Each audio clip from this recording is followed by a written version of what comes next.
वाजिबुल एहतराम बुज़ुर्गों और दोस्तों, आज का हमारा मौदू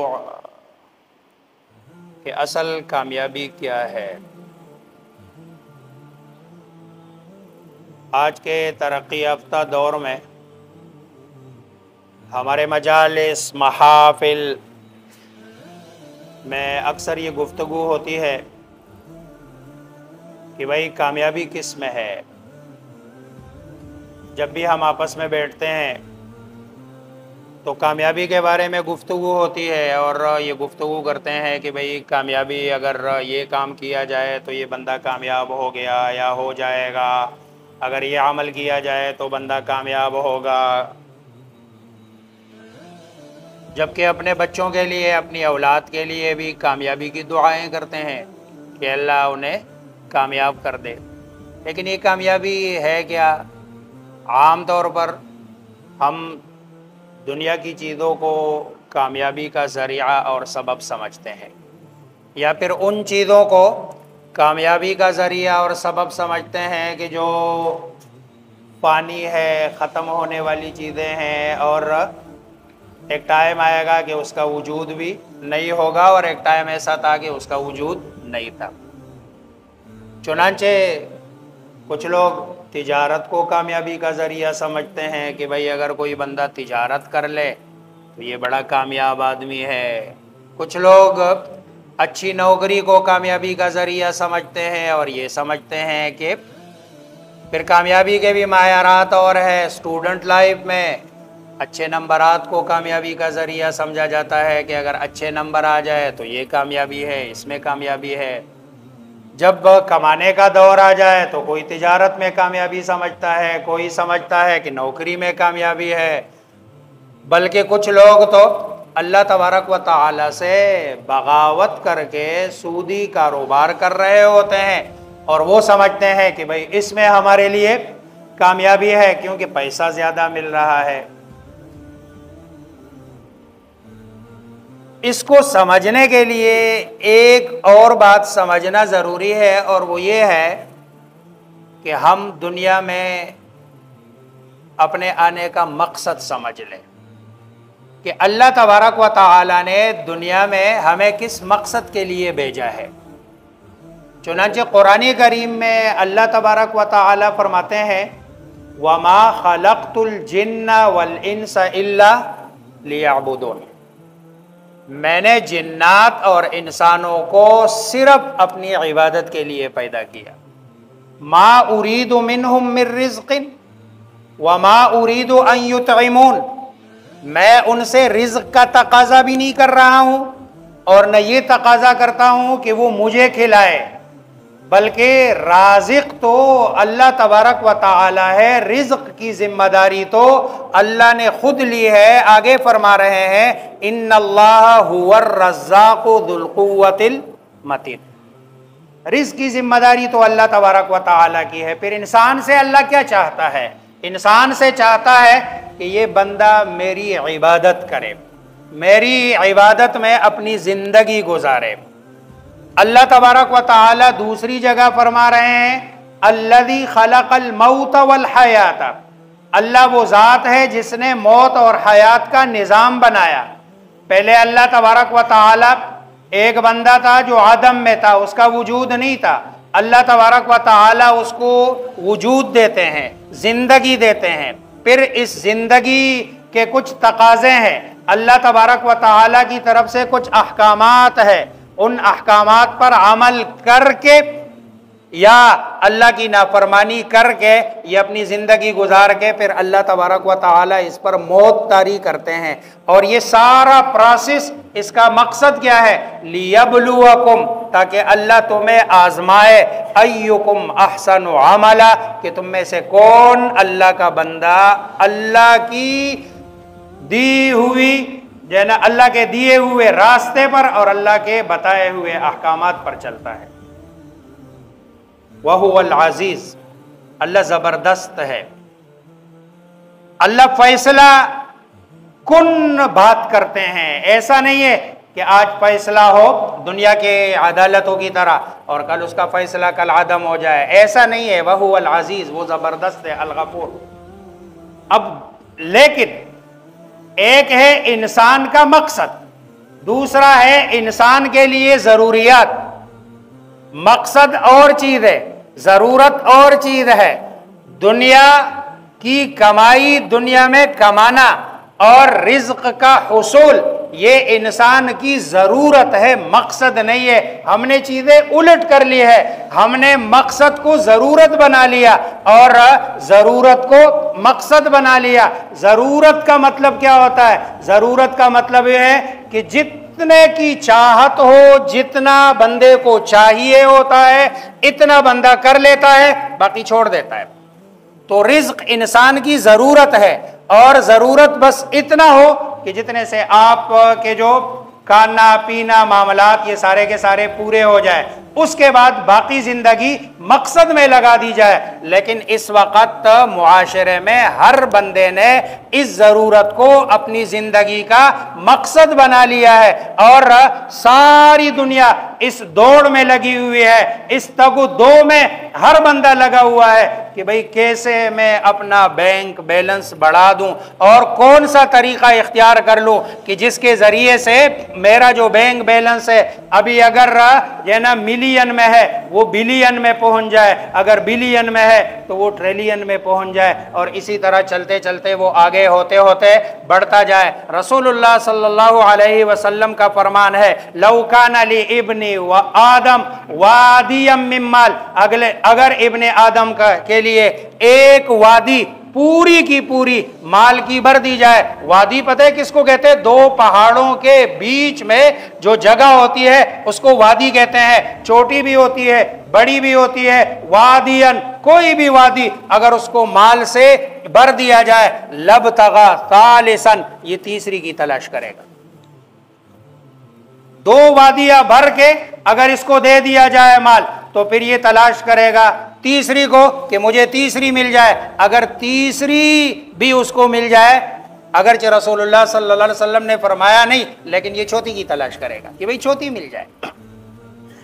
हालांकि ये मकसद नहीं है, ये जरूरत है। और जरूरत को वो एक फुक़हा एक कायदा बताते हैं, अज़रूरतु तो तक़द्दरु बेक़द्रि ज़रूरा, जरूरत के साथ ऐसा मुआमला किया जाता है कि भाई जितने की जरूरत है बस ठीक है वो कर लिया और उसके बाद फिर जिंदगी के मकसद की तरफ बंदा आगे चले। चुनांचे दुनिया में जितनी भी चीजें हैं रब ने उसको जिस मकसद के लिए पैदा किया वो अपने मकसद में बिल्कुल ठीक ठीक लगे हुए हैं। चुनांचे आप फल्कियात को देख ले, सूरज है, चांद है, आसमान है, तारे हैं, बादल है, ये सब अल्लाह ने जिस मकसद के लिए उनको पैदा किया वो सारे अपने मकासिद में लगे हुए हैं। अगरचे वो तकवीनी तौर पर है और जबरन है, लेकिन फिर भी वो अपना मकसद पूरा कर रहे हैं। अगर आप हैवानात को देख ले, किसी को अल्लाह तबारक व तआला ने बार बर्दारी के लिए पैदा किया, किसी को अल्लाह तबारक व तआला ने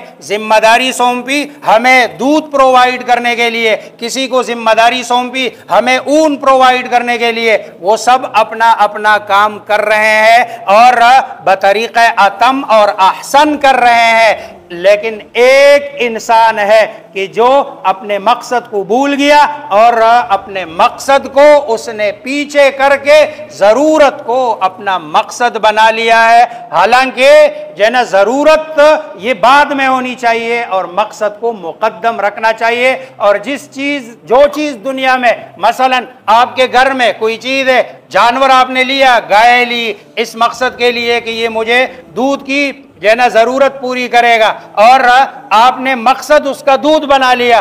जब तक वो गाय आपको दूध देती है, आपके घर में वो कड़ी है, आप उसकी जरूरियात का ख्याल रखते हैं, उसको खाना भी खिलाते हैं, पानी भी पिलाते हैं, और उसकी सारी ज़रूरियात पूरी करते हैं। लेकिन जिस दिन वो दूध देने वाला काम बंद कर दे तो अगले मरहले में आपके ऊपर वो बोझ बनता है और आप कहते हैं कि नहीं, अब इसको कहीं बेच दिया जाए या किसी कसाई के हवाले कर दिया जाए ताकि इसको ज़बह किया जाए। क्यों? इसलिए कि इसने अपना मकसद छोड़ दिया है। चुनांचे इंसान इसके बावजूद कि ये अपने मकसद को भूल गया, अल्लाह तबारक व तआला ने जिस मकसद के लिए भेजा, फिर भी अल्लाह तबारक व तआला का हमारे साथ जो मुआमला है वो ऐसा नहीं है जो हमारा अपने जानवर के साथ होता है, हमारा अपनी गाड़ी के साथ होता है, हमारा अपने बाइक के साथ होता है, हमारा अपने नौकर के साथ होता है। रब गफूरुर रहीम है, रहम करने वाली ज़ात है।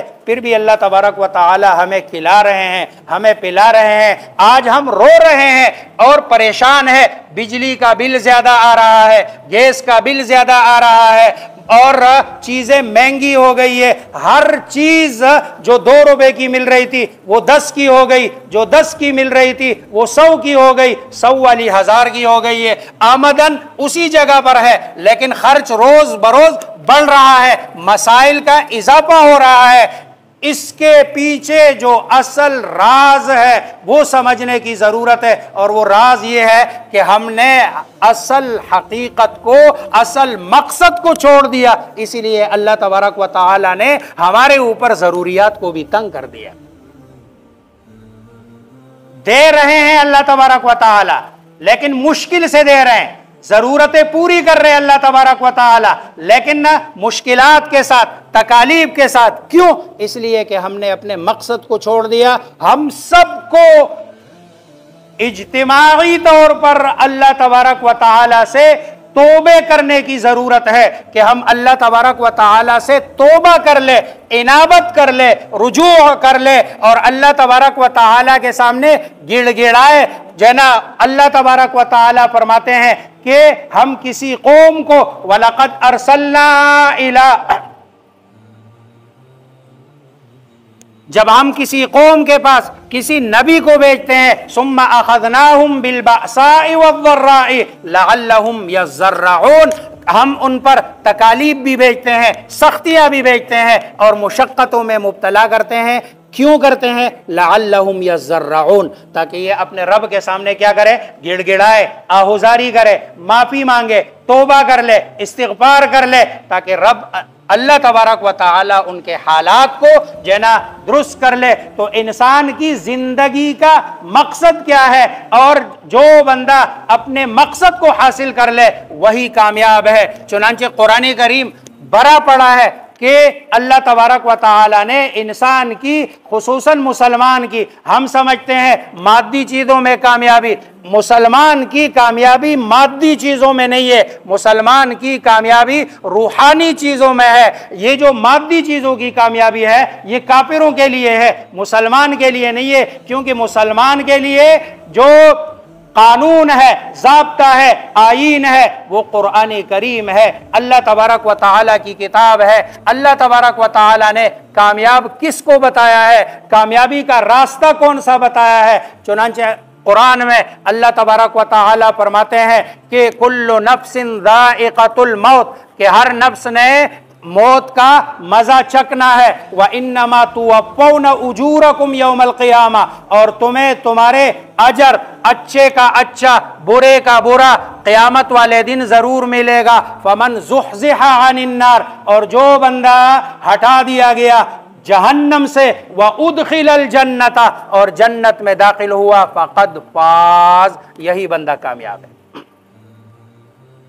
जब इसने अपनी जिंदगी रब के अहकामात, रसूलुल्लाह सल्लल्लाहु अलैहि वसल्लम की सुन्नत तरीक़ों से गुजारी, जहन्नम को इससे हटा दिया गया और जन्नत का इसके हक में फैसला हो गया, तो अल्लाह तबारक व तआला फरमाते हैं फ़क़द फ़ाज़, यही बंदा क्या है? कामयाब है। चुनांचे कुरान करीम बिल्कुल इब्तिदा में अल्लाह तबारक व तआला कामयाब लोगों की सिफात बताते हैं। हुदल लिल मुत्तकीन, कि ये कुरानी करीम हिदायत है, ये आईन है, रास्ता दिखाने वाला है। अल मुत्तकीन, तकवादार, मुत्तकी, परहेजगारों के लिए। परहेजगार क्या है? अल्लज़ीना युमिनून बिल गैब, जो अपना अकीदा दुरुस्त करते हैं। अल्लज़ीना युमिनून बिल गैब व युकीमून अस्सलाह, और उसके बाद अपनी इबादत जो न सही तरीके से करता है। व मिम्मा रज़क़नाहुम युनफ़िक़ून, अगर बदनी इबादत करता है उसके साथ साथ फिर माली इबादत भी करता है। वल्लज़ीना युमिनून बिमा उन्ज़िला इलैका